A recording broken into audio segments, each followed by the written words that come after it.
Dit is het Belaruskaya station, midden in het centrum van Moskou. Ik ben naar Moskou gekomen om enkele Russen te interviewen en om het contact met het land niet te verliezen.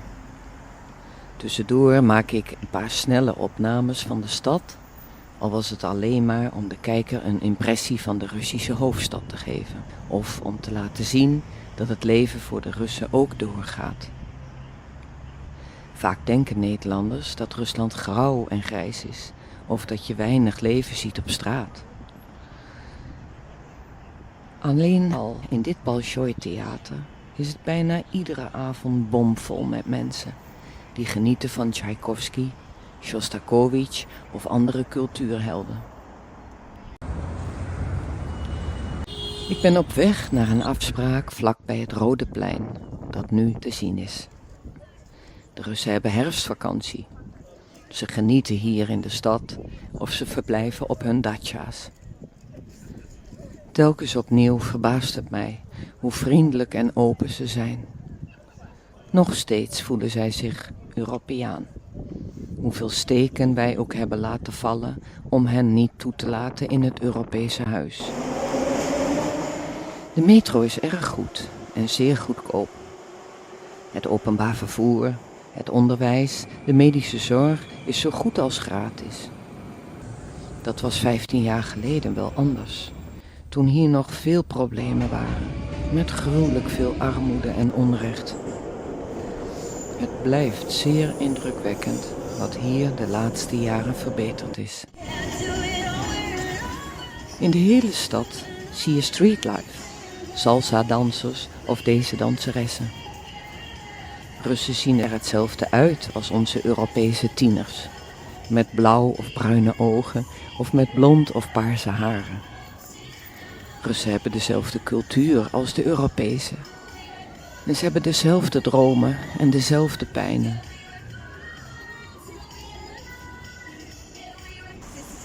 S'avonds zijn er in de stad veel cafés en goede restaurants. De sfeer op straat voelt prettig aan en het is er veilig. Nu zien we de Kremlinmuur, waar Lenin nog steeds in het mausoleum ligt. Het verlichte gebouw nu in beeld is het Kom, het grootste warenhuis van Moskou. Helaas gaat het steeds harder regenen en de meeste mensen zoeken een droog onderkomen. Het gaat in Rusland redelijk goed en voor het eerst in de geschiedenis groeit er een solide middenklasse. Jammer blijft het dat Europa en Rusland niet nader tot elkaar gekomen zijn. Europa en Rusland horen bij elkaar. En samen op dit Euraziatische continent hadden we gezamenlijk verder kunnen bouwen aan onze 1000-jarige geschiedenis, rijk aan overeenkomsten en verschillen. So a very good morning here from Moscow on behalf of the Russia Academy. Today we're having a talk with Dimitry. He is a doctor here in Moscow, and I would like to introduce you. Thank you for being here, Dimitry. And may I ask you, can you tell a little bit about yourself? I've been born in Moscow. I'm completely, Moscowish man.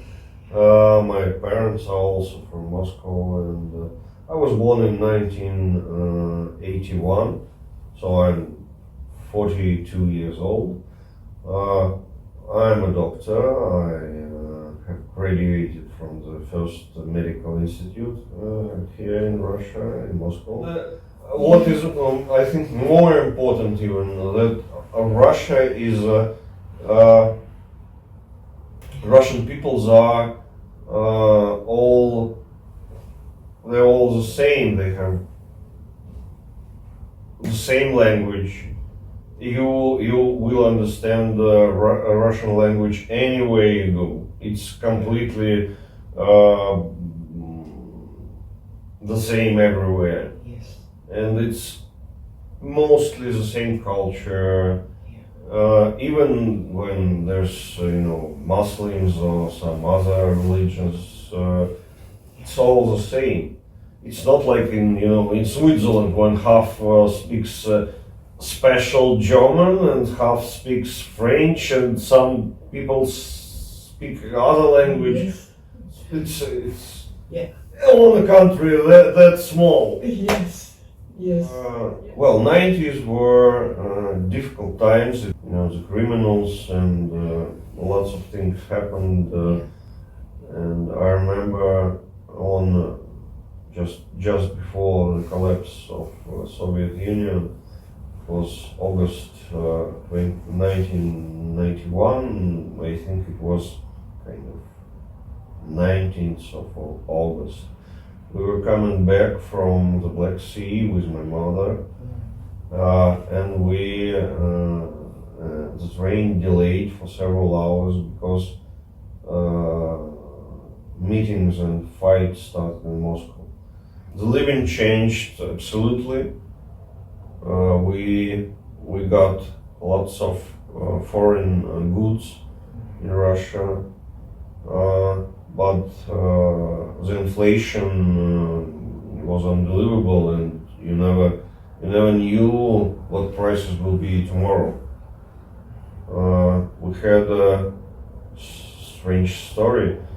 We were celebrating New Year. I think it was 1991 to 1992, and we had black caviar and no bread. We just couldn't find it, and we were using crackers for black caviar. Yes. Everything was, all the prices were in US dollars. It was normally for the times. Because exchange rate changed every day, and so it was easier to just put prices in US dollars. Its biggest problems, I think, was criminals. It was really everywhere.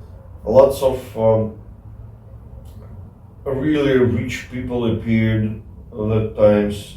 All the oligarchs appeared at times, but the problem is that they didn't create anything. They just got some enterprises for free, Soviet enterprises for free, and then they didn't develop anything. They didn't create anything. It just was a disintegration of Soviet factories and so on. Yeah. So actually they But the robbed the country. Yeah, really plundering. I remember. What did your government do the last 20 years? Why a lot of Russian people do support your government in a few points? Why did your government improve? I think the biggest, the most good thing in the plan of economics was that we don't have external debt now, so we don't have to pay to Western countries any debts, and that's the beginning of the story. Putin actually is a good president. Well, everybody in Russia, you must understand, will have lots of problems and questions for Putin. Why some things didn't happen, what's going on, and so on. But he started the development of new Russia, because in 1990s we were completely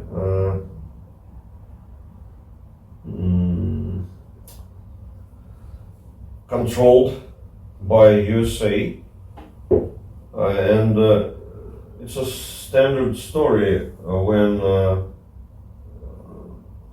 foreign countries start to invest in some other country. They first make the prices as low as possible, to kill all the industry in that country.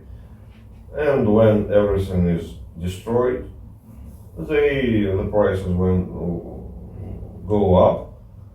It's everywhere. It's a standard story. And they destroyed cars manufacturers. They destroyed aviation manufacturers. They destroyed, steel, kind of pipes and so on. Everything was destroyed. The oligarchs were selling their oil, like Khodorkovsky, to America with ExxonMobil. Yeah. Okay, we were really a gas station. Actually, Yes. that's the truth. Yeah. I remember as well that you didn't have the own milk and bread and butter anymore. It was all foreign marks. Yeah. But how is it possible that your government now have their own products in the shops? I see Russian milk, I see Russian butter, and of course it's important for your country. So what did your government as well doing for not only the economy but the healthcare, and that there are not a lot of people on the streets anymore and the criminality is better? What was the strict rule of that new government? There was a real fight against criminals. There were, they were giving, stop signs to oligarchs, kind of Khodorkovsky, who went to jail. They just make the rules for everyone, that there are things you can do and there are things you can't do. They developed lots of social industry, like medicine. They invest lots of money for. I just know about medicine.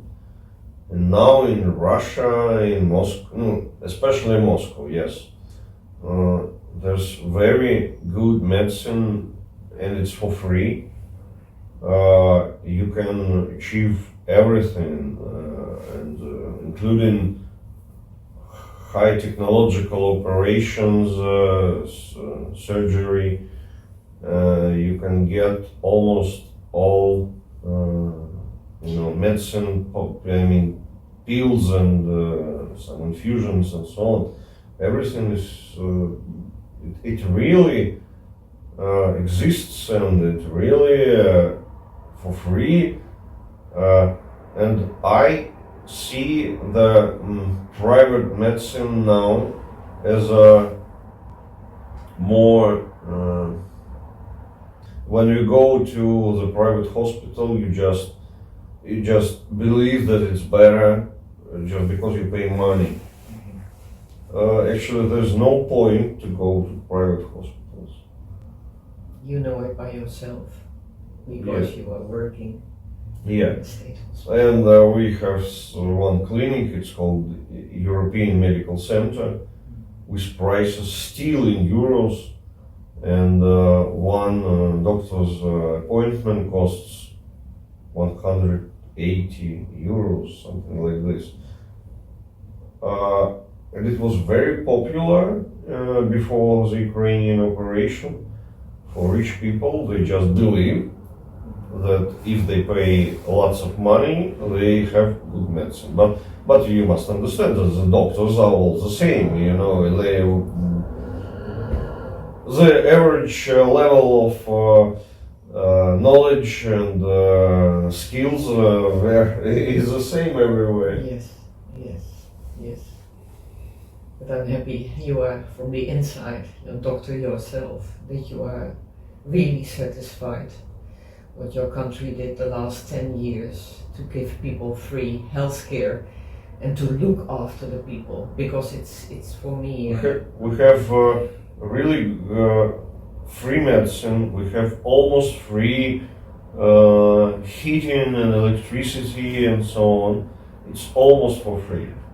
It costs average payment for the apartment cost. It's kind of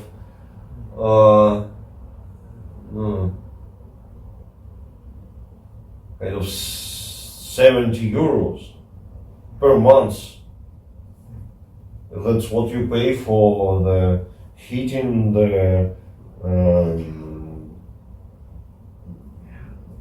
for electricity, for hot water, Yes. for garbage, Yes. and so on. 70 euros. Yeah. That's all you have to pay. Myself, I pay 50 euros.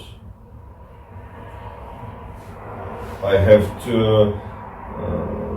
I have an apartment with 2 rooms. It's kind of 2 bedrooms. Yeah. I believe that there are 2 problems. Most of people don't visit Russia because of Western propaganda, because yes, as you said about KGB and so on. Well, in Russia we don't hate actually anybody. We love Americans, we love European people, and there's no problem in common with this. And the second thing, that Russian language differs a lot from European languages, and we can read Western media because we mostly know, not mostly, but a lot of people knows English and so on, and you have, well, Google Translate. And in Europe it's impossible, because how will you find Russian newspapers and blogs if you don't know Russian at all? Yes. Yeah. You can't even print it on a keyboard because it's completely different. Yes. Yeah. That's a problem. Yeah. And there are still rumors about cold winters, about vodka, about bears, about I don't know, about Stalin, Putin, and about KGB and so on. Yeah. But when people come to Russia, when Western people come to Russia, they're really amazed mostly. Yes, that's true. Because I saw several years ago, I worked in a hospital that, and there were many people, Western people, who come as a tourists to Russia. Something happens and they get to hospital.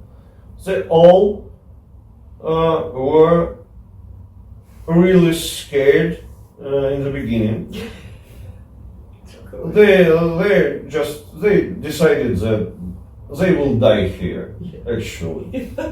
Yes, I know.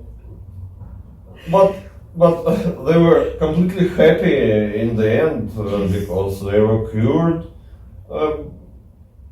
Good. They have good communication with hospital workers. And they were just, we came to Russia where there's winter all year long, and vodka and everything is bad, and now we come to hospital and it's for free and it's good.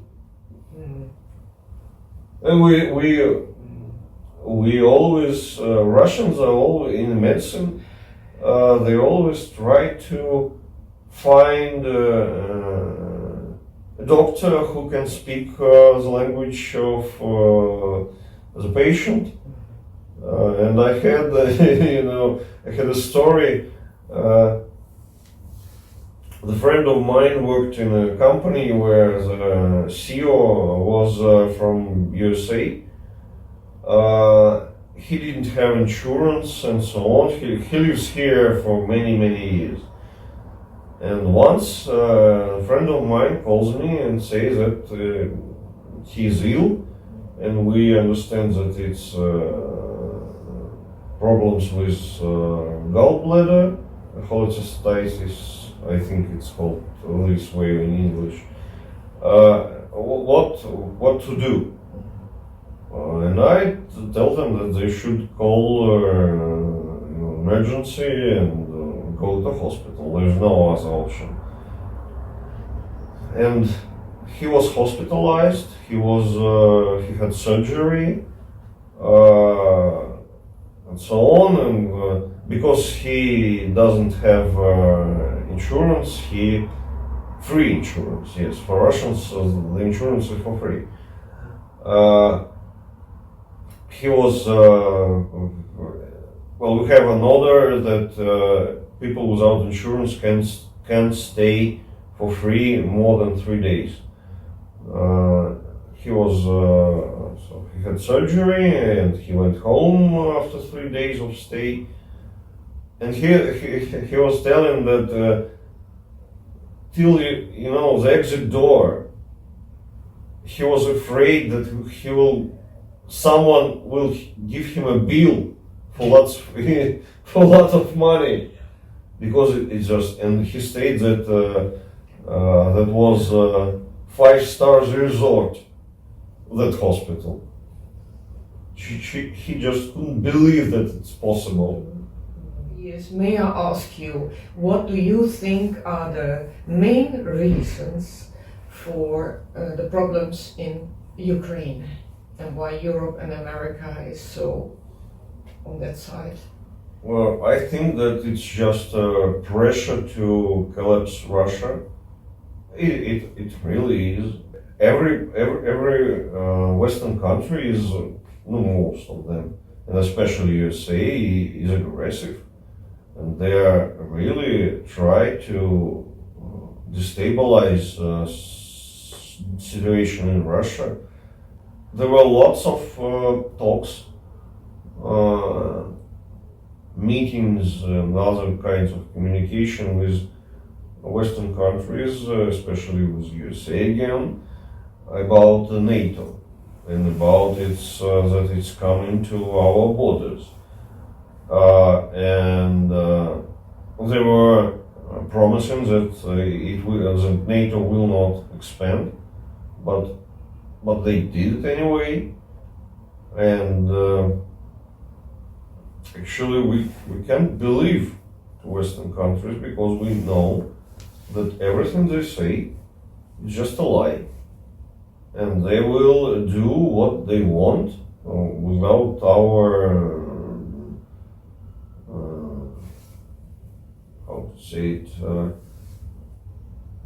not responding to our questions, not responding to our needs.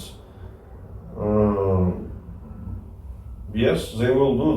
They always saying that we have a good relationship with Russia. We want grow in Russia, investing in Russia, and so on.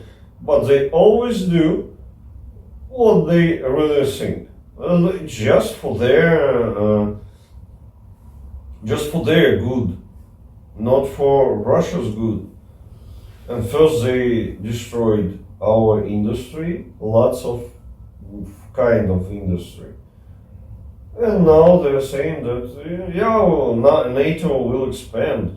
And all this started, I believe, as far as I know, the situation in Ukraine started with NATO expansion, and the delivery of weapons to Ukraine started before the beginning of how it's called here, special operation. So they really wanted to. NATO was really interested in starting conflict with Russia. I believe there were really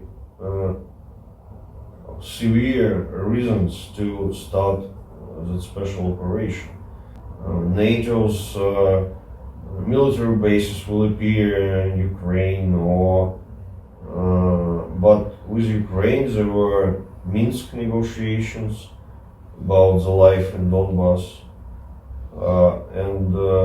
And as usually, we believed that it will help and that the other side will do what we negotiated about. And they just didn't. It just was a lie again. Yeah. They didn't even start to do anything.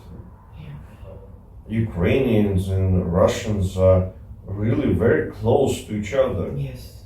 Yeah, there are different parts of Ukrainians, different parts. So there's Western Ukrainians, and they're mostly, Roman and so on. They're different, really. They're mostly, Western because what happened in the beginning of First World War and Second World War. And the eastern part, it's the biggest part, and it includes Kiev and Donbass and so on. They are Russian. They speak Russian language. Kiev is the mother of Russian cities. Kiev, mother of Russian cities, not Ukrainian. Because the whole story of Russia completely connected with Ukrainian, with what we call now Ukrainian. And you must understand that Ukrainian, the meaning of this word, is it's on the border of country, near the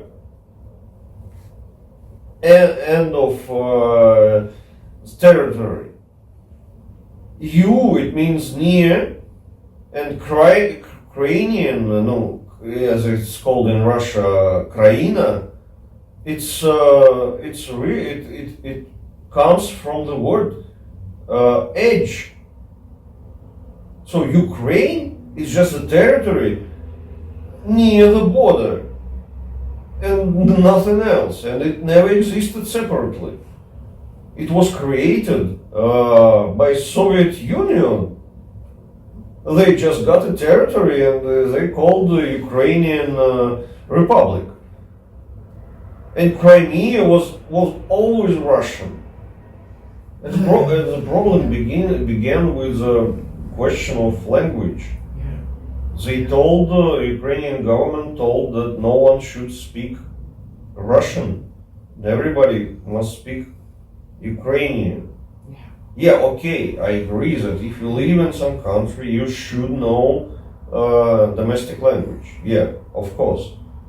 But you can't forbid to speak other language. It's just kind of strange.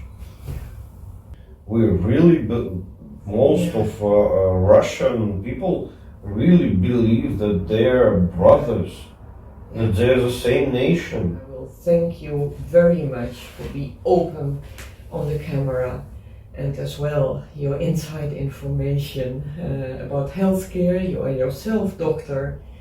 Once again, thank you very much for this. Thank you. It was nice to talk to Wonderful, you. Dimitry.